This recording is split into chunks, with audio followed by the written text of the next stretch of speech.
Cow Plunge. 4th grade challenge. Diabetes Expo. As a key sponsor of Mustangs baseball and Chiefs training camp, Heartland is the #1 fan for a healthy St. Joseph.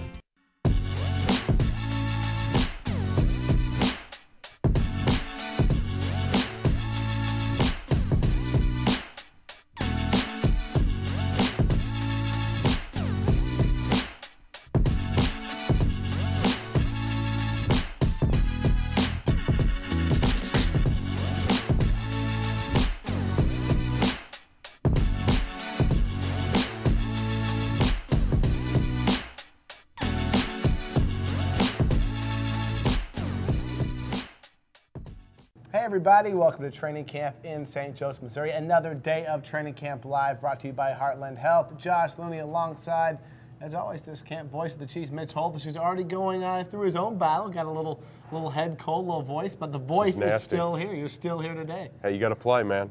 It's availability, dependability, and availability. So you got to go with it. Although now I'm finding out, we're rocking the 65 TPT shirts today, but it might be the 65 TPT crew that started this, because I'm looking for the culprit in all this. I have our producer Alex Wood might be the carrier we might find. AKA Wood River. Ricky Stanzi's on my floor too. He might have started. Speaking of Stanzi, it's a good thing he came on. We're gonna have record-setting numbers for this show because we're gonna have exclusive one-on-one with Stanzi. Stanzi Nation has been out loud and proud here at camp, and I'm sure they'll be loud and proud of this show. Of course, we'll also talk to Brady Quinn. We'll give you our breakdown of the Chiefs' backup quarterback competition as it stands, heading in now to these series of practices where they're full pads. Full pads yesterday, it's full pads today. So throw out the old motto of one day on, one day off. Romeo's going as old school as he can get, Mitch, with these full padded practices. He's going to go right back again today after the guys battled through 100 and, I don't know, it got up to about 108 heat index here in St. Joe yesterday. The highest temperature yesterday in St. Joe was 102, I believe, according to the Weather Channel, and that was at 4:25 p.m., 1 hour into practice. So these guys had to battle through it. I was very concerned. We saw Javier Arenas go to the tent. We saw Daquan Menzie go to the tent. Steve Breston had a battle with it later in practice.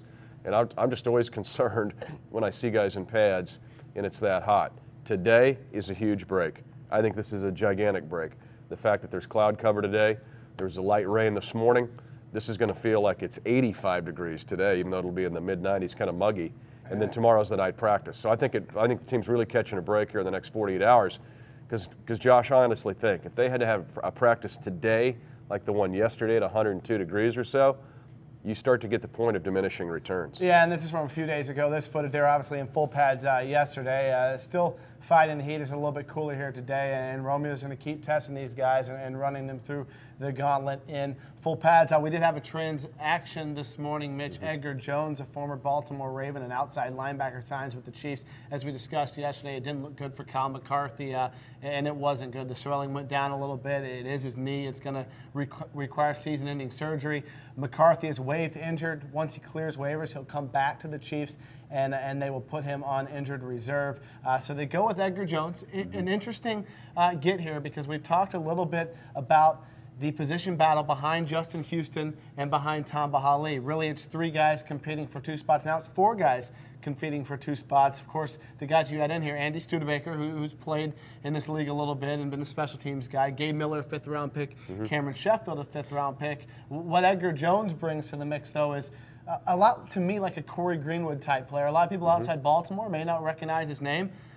Came in the league in 2007. He's played for Baltimore 5 years, 41 games played, a lot of special teams tackles. It's a guy who's going to try and build depth and make this team as a special teams player. They know him in Cape Girardeau, Missouri. He's a SEMO Red Hawk. So those in the Chiefs Kingdom, well, that's beyond the Chiefs Kingdom a little bit, but down there in the Boot Heel or close, know who he is. There's 2 positions on this team that I think are just light on numbers, not on talent, but on numbers.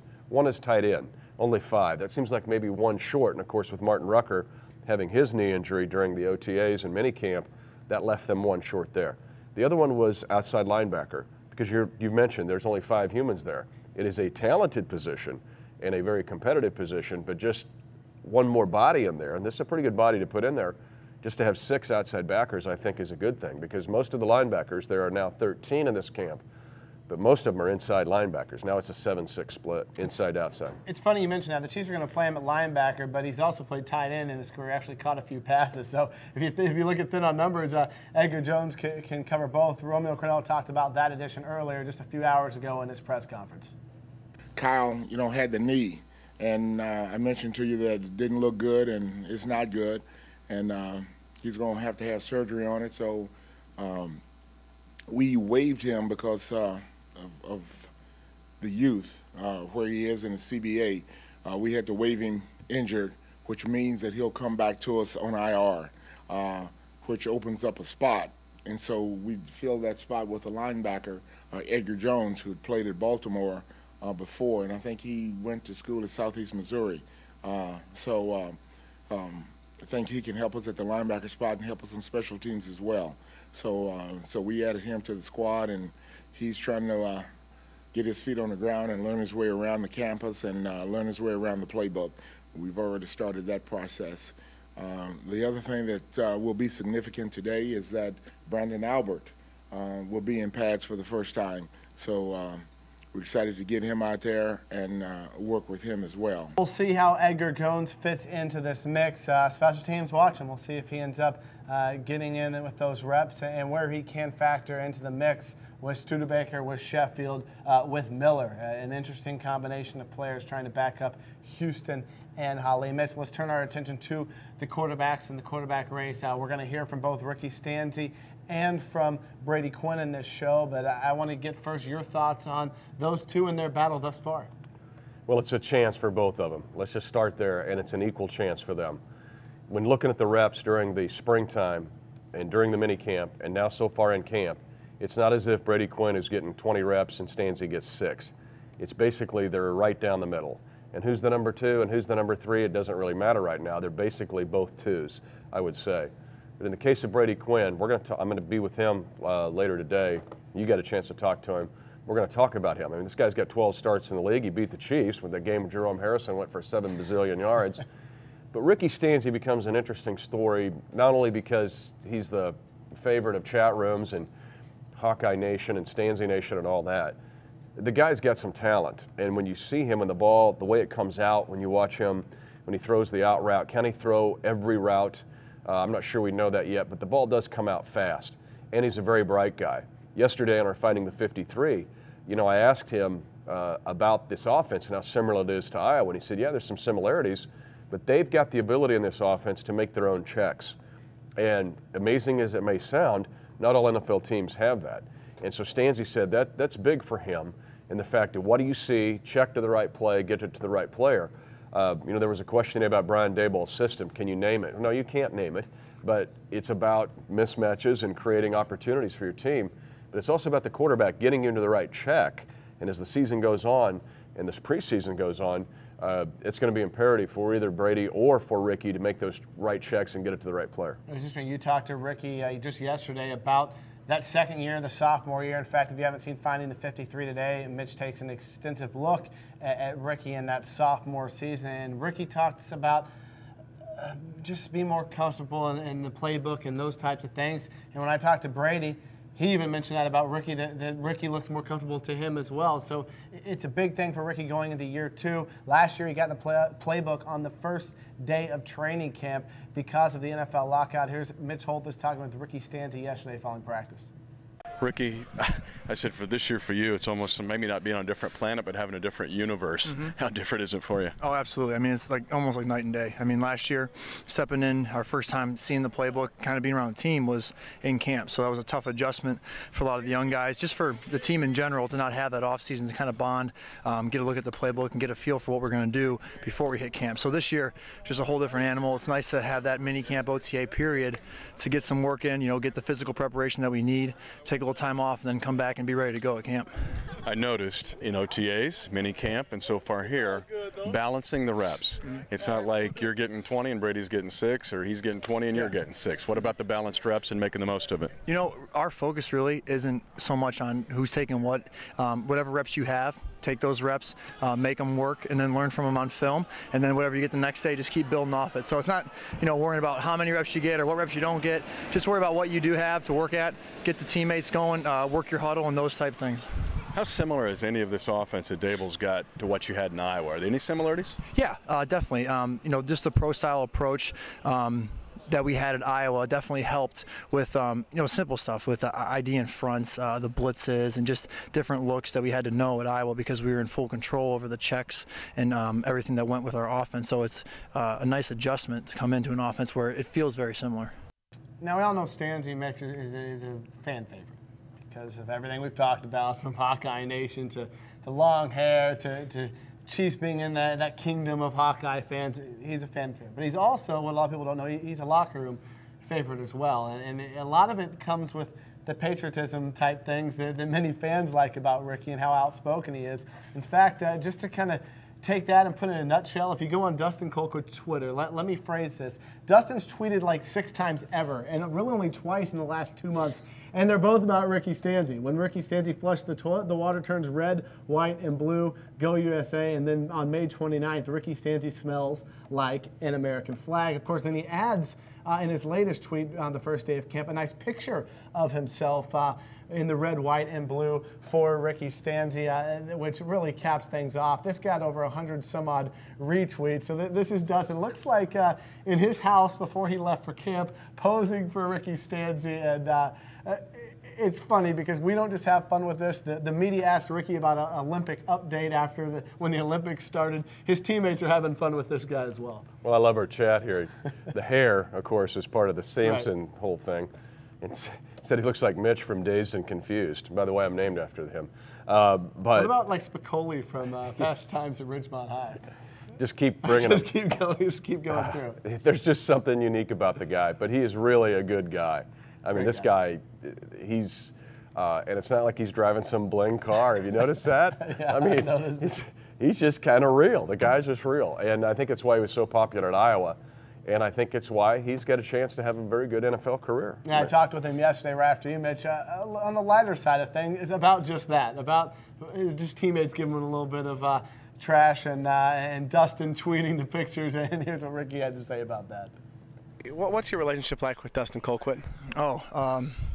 A very patriotic relationship, to say the least. He'll give me every once in a while what he's been tweeting or something that he said. And well, yeah, I'll stop you there. You realize he's tweeted twice in the last 2 months. Yeah. One says Ricky Stanzi smells like an American flag, and the other one is when Ricky Stanzi flushes the toilet, it's red, white, and blue, and then it's him in an America shirt. Yes, yeah, he sent me that photo. I'm not on Twitter, so I don't know about all these little things, but it's funny. You know, it keeps me interested. He's easily the funniest guy on the team. You know, great player, great teammate. It's awesome to have a relationship with a guy like that. You've had fun with the whole patriotic thing. I mean, you were asked about the Olympic stuff, and I know you're very passionate about America, but have you also kind of tried to run with that as well when the media seems to want to have some fun with you? I mean, it all stems back from the Iowa thing, and that kind of just took off, and it wasn't planned by any means. It was just something that me and my roommates we just had been a patriotic group in general, and so when it was presented at the Orange Bowl, it just kind of happened, and then from there it became something, and it just kind of, you know, spiraled. And I mean, I don't try to feed into it or anything, but it is what it is. People like it, and there's nothing wrong with, you know, spreading out patriotism. That's awesome. Absolutely. And you don't have a Twitter account there? Because I get a ton of people that ask me, where is Stanzi on Twitter? I'm like, I don't know, but I know there's like an @Ricky Stanzi, so that's not you. That's not me. Yeah, that's not me. So anything you see, that's not me. So there's your warning there. That's actually a Ricky Stanzi Twitter account out there, Mitch. It's @Ricky Stanzi. I thought it was him personally, and I learned that it's not his Twitter account. It's rarely updated, so I figured it was Ricky, like a guy who hasn't updated since March. So beware, fans, if Stanzi Mania continues to heat up in Kansas City, there is anyone on Twitter saying that Ricky Stanzi is an imposter. Well, and one of the best posts we've had today so far is that he looks like Sunshine on Remember the Titans. Yeah, Mr. Hoosier tells us and that. Sunshine actually wore number 12 in that movie, if I'm not mistaken. However, Sunshine was left-handed. So Ricky's right-handed, but we might go with Sunshine a little bit here. You mentioned left-handed. Jim Zorn's left-handed, and it's pretty interesting. For the second straight year, we've seen quarterbacks in individual drills doing left-handed pass drops. Stanzi, Castle, Tanny, and Brady Quinn have all been doing it. In fact, Quinn and Tanny worked a long time after the bell yesterday on their own. After everyone was cleared off the field, they had their shoes and socks off, and they were just like hanging out and doing their own thing out there. And Brady Quinn's an interesting guy, Mitch, because you know, we look at and what he's done in the league, and he hasn't had much success yet as a starter. Yep. You could argue he really hasn't had much of an opportunity. Cleveland wasn't a great place for him to succeed when he was there. Hasn't thrown a pass in an NFL game for 2 years. A lot of people in the Denver media thought that he was right there pushing Kyle Orton for a starter job and was the next guy up, and then gets passed over for Tebow Mania. So opportunities are a big thing to Brady Quinn, and it's interesting to watch this guy. He's the last player off the field every single day. This is a player who smells opportunity. He can feel this opportunity, and yes, he's going up against Stanzi Mania to try and win this backup job, but Brady Quinn is locked in, and he looks the part. He throws a good ball every once in a while. He did have a pick six to Brandon Flowers yesterday. He will make a mistake every once in a while, but this is a guy locked in. He almost seems reborn in trying to get his career going again after being a first-round pick under Romeo Crennel several years ago. I talked to Brady yesterday after practice about just that opportunity here to make the Chiefs roster and push for the primary backup job behind Matt Castle. Brady, we talked with Ricky earlier, not even about depth chart things, but just reps. It seems that both of you, it's not one guy's getting 20, other guy's getting 6. Like a lot of things happen in some cases. It seems like both of you guys are pretty equal. With that opportunity, what is that like for a guy that's trying to win a backup job? Well, I mean, really, look, I mean, as quarterbacks, you don't try to win a backup job. You try to go for the starting job. You know, that's what all of us are about. We want to get in there and play. So really, our job is to do the best we can with whatever reps we get. You know, I think Ricky coming into the league last year during a lockout, you know, had a tough time getting a lot of reps, obviously, because once teams got back last year, they're trying to get ready for the season. So usually they're preparing a starter.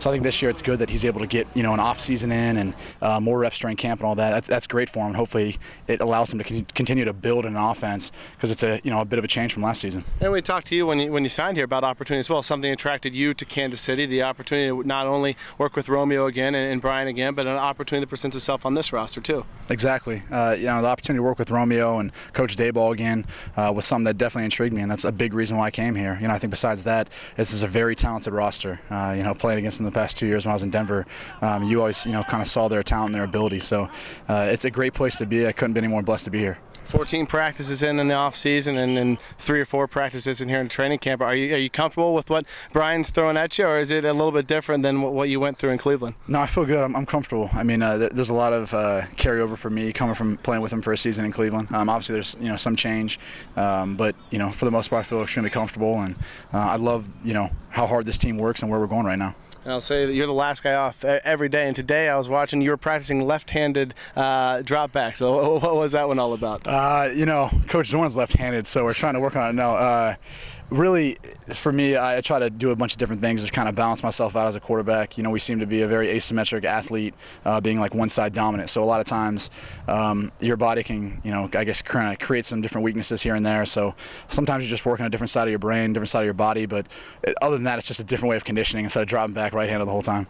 Thanks, man. Good luck. It's interesting. Brady Quinn looks like a Hollywood actor for a quarterback. The guy's a good-looking guy. He's ridiculously strong. He is.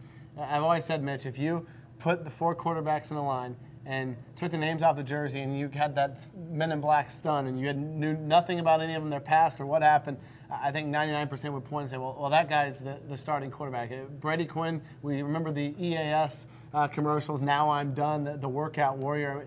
This guy is locked in. He looks the part, and I'm encouraged from what I've seen this far. I think really this quarterback battle and where these guys end up on the depth chart is going to be determined in what they do in game situations this preseason, and I think that's exciting for Chiefs fans because we're going to see a lot of snaps, especially in the second half of games, from Stanzi, from Quinn, and then of course from Tanny as well, and I think that's an intriguing storyline as preseason games come on and 65 TPTs producing these games. I think it makes the preseason that much more exciting. Absolutely. I mean, many times people kind of check out of the second half of preseason games. This one's going to be 4 preseason games, even the Green Bay game when everybody's kind of trying to get ready for Atlanta. This one with Stanzi and Quinn, it's going to be interesting. You know, I was looking ahead a little bit to Seattle. They got a 3-way race for the starter.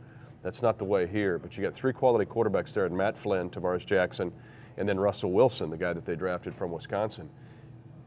But these 3 guys, I got to ask you, I mean, to have them together in a grouping is probably the best 3 since the mid-2000s. Collins was a backup. Damon Huard was the 3rd guy. and Trent Green was the starter. It might be that long since the Chiefs have had 3 guys of this caliber in the position room.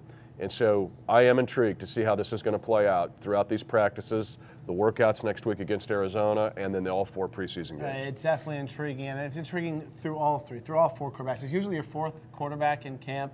It's just is a camp arm, and it's like a guy that I can hardly even recall them, that people all forget. Everyone wants to see if Alex Tandy can do the YouTube stardom on the field. Like, that's another intriguing part of these preseason games in the second half. So everybody's got a storyline here. People want to see with Matt Castle what he does in the preseason as a starter. If he looks like he's going to get back to 2010 form, you've got the Stanzi Quinn battle, and you've got a guy that is very intriguing to a lot of people that has a viral YouTube video. So all 4 quarterbacks, it's going to be definitely fun to watch this preseason. Also, a guy that's fun to watch if you come out to camp, if you watch the B-roll there, you saw a lot of fist pumping and running from Brian Dable, the OC. This guy is all over the place out there, all over the place. I heard him give Steve Breston more than a round of applause for a route he ran. He was fist pumping for catches. This guy, watching him, it's pretty fun here at camp, and I love the energy that Brian Dable's bringing to this offense. The 2 things that have excited me the most so far in camp was, one, the way Eric Berry's responded. Jamal's done great too, but Eric Berry, the way he covered one-on-one yesterday against Jonathan Baldwin, looked like a corner. I mean, he doesn't look like he's shut down too. But Berry looked great. The offensive MVP, in my opinion, so far in camp is Brian Dable. I love what he's trying to do. I love his concepts. I love what he has in front of him and trying to make all that work. Plus his energy, his demeanor. He doesn't appear to be a guy that's trying to audition for a job or sell DVDs on how smart he is on offense. To me, that is very, very refreshing. And I genuinely like him. These guys like him. In talking with Matt Castle and really all the quarterbacks like him. I just think he is a huge pickup for this franchise, especially when I see what he wants to do conceptually with the people on this roster. You mentioned Eric Berry's performance yesterday. There's so many storylines to talk about in training camp. We try to cover them on this show. Mitch tries to look at him and finding the 53. I try and write about him in camp updates. One of the best writing interns we've had here, Nick Toney on KCChiefs.com, writes features. We try and bring you as much as we possibly can. And of all that, until you mentioned that Flowers had a great day too, but Eric Berry and his day yesterday hasn't been told. This is a guy, which Kevin Brebner, who's one of our producers here, does a great job, came in yesterday and said, name a player out there who can lock up and shut down Dexter McCluster, running him step for step, and then go line up and shut down Jonathan Baldwin. 2 completely different players with completely different skill sets, both very good at what they do individually, and Berry shuts them both down yesterday in one-on-ones. It's like the guy, and this is a guy who didn't practice or play all last year. It's like he hasn't missed a beat, and he was held out of team work yesterday, Mitch, as was Kendrick Lewis, as was Jamal Charles. And Barry Romeo said this morning has been chomping at the bit, and they're going to let him get in some of the full pad team activities today. He's been taking part in everything up until yesterday's padded 11-on-11. They didn't want to push him too fast. He said, no, I'm ready to get out there, and so we're going to see him suited up in the 11-on-11 work today as well. The play he made against Baldwin, it was one-on-one wide receivers against DBs, which is a very hard drill for the DBs. There's nobody else on the field. The wide receiver basically has 53-yard width, and sometimes it's not realistic. It was a 9-route, a go route, and I had to look twice and 3 times to go, who just covered Baldwin? Was that Flowers? It was Berry. I mean, and people kind of knocked his coverage skills, his rookie season. I'm just so fired up about this guy. All respect to Troy Polamalu, but this is your new best #1 strong safety in the National Football League.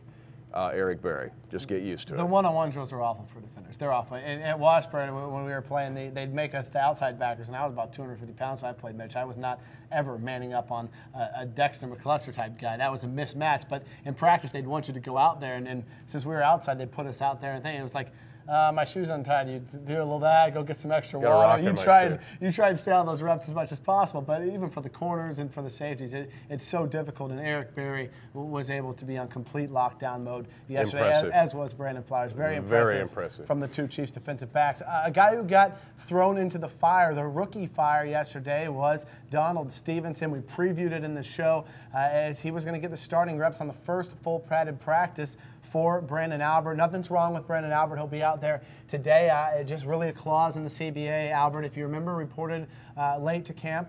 1 day late, really a half day late, and it was excused from Romeo Crennel for personal reasons. And he's been here practicing, but you have to have an acclimation period of 3 days, and he didn't reach that. So Stevenson manned the left tackle position, and this is his assignment, Mitch. He had to go up against in one-on-ones, in team, probably the best pass rusher in the AFC, arguably becoming one of the best pass rushers in all of the National Football League, Tamba Hali. It was a great test for Donald Stevenson. It was a great opportunity for Donald Stevenson, who's trying to win the job as the third tackle behind Albert and behind Eric Winston. And I caught up with him after yesterday's practice, asked him how he thought that went and the change of pace. This is a guy who experienced it firsthand, first team reps on the first day of full pads when everybody is extra amped up. Donald, interesting opportunity for you today. Brandon was out because of the CBA clause, and it's the first day of pads, and you've got Tamba Hali lining up across me. What was it like today? It was crazy. I'm a big fan. I was a big fan of his, and going against him, it's gonna make me better. He's a heck of a player, and you got to be alert every time. Know what you're doing. Perfect technique, or he'll make you look bad. The team obviously has established starters with Brandon and Eric on the side, but after them, Romeo has been very open with guys like you, Tony Hugo. He's looking for someone to step up and win that job as the swing tackle behind both of those guys. Are challenges like today something you look forward to kind of proving your worth in the NFL? Yeah, you have to. But right now, I'm focused on getting me better. And, down the road, if I'm good enough to be put in that position, I'll be happy to take it. But right now, I'm focused on being a rookie, and that's a tough enough job. How did you feel it went today? Did you learn anything out there when things got a little bit faster? Yeah, I had to pick up my pace and get with it because, there's a lot of guys flying around. First day, defense was excited to have pads on. We were too, so, we had a lot of hats flying, and, I had to pick it up. You guys are always moving. You're always somewhat physical, but that first day with pads, does it change on the offensive line? Was there a noticeable difference between the tempo from maybe yesterday, even when you thought you were going hard, to today once the pads come on? Oh yeah, it was hotter today. Heard a lot more from the coaches, screaming and yelling, and you could tell that you better hop on ship and pick up the intensity, or you get left behind. And it's just a feel. You got to pick it up. I'll let you know. Thanks. Mitchell Stevenson was a guy I watched yesterday. I was also trying to pay attention to the one-on-one drills along with you and Kendall Gammon, who's been up here looking at each of these practices and say, well, who's looking good, who's under the radar? And I think the three of us walked away with some information passed to fans, that the guys that impress us that maybe you're not thinking about every day. Let's start on the offensive line, a guy trying to earn a reserve role, a guy who was on the practice squad last year, started off as a defensive lineman in Kansas City, can play all 5 offensive positions. Lucas Patterson showed some things yesterday. I remember Kendall saying, well, hey, look at Lucas Patterson there. This is a guy that's an easy one to root for. I think he really has a chance, Mitch, as you alluded to when we talked yesterday, that he's in the mix for one of these reserve spots on the O-line. No question. If you keep 9 offensive linemen, you'll have guys that can do different things. We see Jeff Allen getting reps at tackle and guard. And with Lucas Patterson, nothing seems too big for him. To jump from one side of the ball to the other is really hard to do in the National Football League, and he's handled it. The guy that I saw yesterday, now this isn't a surprise necessarily as far as making the team, but Rodney Hudson had an excellent day yesterday. Don't want to make him a Pro Bowler, don't want to make Donald Stevenson, Anthony Munoz, or John Alt. It's just a beginning point, but it was a very good beginning point. Rodney Hudson now had some pancakes out there in individual drills and then also in teamwork. I was impressed with Rodney yesterday as much as any offensive player. Defensively, a guy who a lot of people have probably forgotten that maybe liked last preseason. He showed. He's a little bit older. He was an undrafted rookie out of Oregon last year. Brandon Bear was the only undrafted player to make the Chiefs 53-man roster out of training camp last season. Took a redshirt year, inactive for all 16 games. They wanted to develop him, but they liked what he showed. Now, I'll admit, Mitch, during off-season and OTAs, he blended into me. When he's not in pads, you don't notice him. But as soon as this guy puts on pads, then you notice him. He's big. He takes up space. And I was reminded yesterday, just in watching the one-on-ones, why Brandon Bear made this roster last year as an undrafted rookie, as the only undrafted rookie. And I had kind of forgotten because we haven't seen him play in about a year with pads. He's a guy that thrives when the pads come on. He's a physical player. And he's a guy, when you look at those spots behind Glenn Dorsey, Tyson Jackson, who's going to be the Sean Smith of 2010 if one of those guys, remember Jackson injured his knee in the season opener in 2010, who can step in and be a 5 technique in the base defense? You've got your sub-package guys in Gilbert, Gilbert played last year, guys like Alan Bailey, but who can be that 5 tech? Rapati Paratu is a guy who's competing, but so is Brandon Bear. I was reminded yesterday exactly why this guy was on the roster last season. No question, and you've got to play that 2-gap scheme that we've talked about ad nauseum. And who can do that? I mean, Bailey's best is get up the field sub-package guy. I think he's going to have a great year. I mentioned that during the spring. But somebody's going to have to do the dirty work. And we've seen Tyson Jackson do that, and we've seen Dorsey do that. Somebody's got to be behind those guys, ready to do the dirty work. And Brandon Bear certainly has a chance. He's also the Brandon Whedon of this football team. Because it's his second year and he's like 45 years old or something. But honestly, that helps him. I mean, you can tell he's a mature guy. And you're right. Once the pads go on, you can just see how physical he is in handling that 2-gap job. Well, he was in Oregon. He was daddy daycare, married with kids, actually owned his own business, a car dealership out in Oregon. I mean, this guy was ahead of his time, and the Chiefs fell in love with him last season. And I was reminded yesterday exactly why. Let's close our show with Dontari Poe talking about the changes from non-padded OTAs to full padded, his first day in pads as an NFL player. Here's what Dontari Poe had to say about his first NFL contact. You seem to be staying really humble here. I mean, has that been a big part of your mentality coming into training camp, is to stay humble, stay working hard? I'm pretty much staying myself. Kind of figured I'd be humble, all my life, so why change now? So, yeah, I'm just staying how I am.